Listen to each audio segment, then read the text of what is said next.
Radha Rani select ചെയ്തിട്ടുള്ള ഭക്തർക്ക് മാത്രമേ എപ്പോഴും രാധാറാണിയെ പറ്റി കേൾക്കാൻ, അതായത് രാധാറാണിയുടെ ഭാവം എന്താണെന്ന് അറിയാനുള്ള ഒരു ഭാഗ്യം ലഭിക്കുകയുള്ളൂ. കാരണം അല്ലാതെ നോക്കുമ്പോൾ നമ്മൾ പറയും ഗോപികയാണ്, അതേ ആദ്യ ഗോപികയാണ് രാധാറാണി.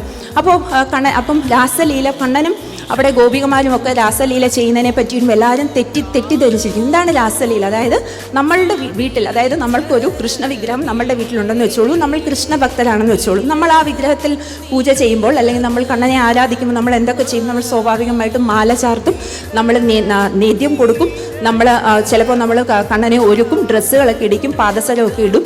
അപ്പം അത് തന്നെയാണ് രാസലീലയിൽ നടക്കുന്നത്. അതായത് ഗോപികമാരെല്ലാം വന്നിട്ട് കണ്ണനെ ആരാധിക്കുന്നത് തന്നെയാണ് രാസലീല. അതായത് നമുക്ക് പല രീതിയിൽ കണ്ണനെ ആരാധിക്കാം. നമുക്ക് കീർത്തനങ്ങൾ, പാട്ട് പാടാൻ അറിയാവുന്നവർക്ക് കീർത്തനങ്ങൾ പാടി കണ്ണനെ ആരാധിക്കാം. അല്ലാതെ കണ്ണനോടുള്ള ഭക്തി, ചിലപ്പോൾ പൂജ ചെയ്തിട്ടായിരിക്കും കണ്ണനോടുള്ള ഭക്തി നമ്മൾ പ്രകടിപ്പിക്കുന്നത്. ഇതേ കാര്യങ്ങൾ തന്നെയാണ് രാസലീലയിൽ ഗോപികമാർ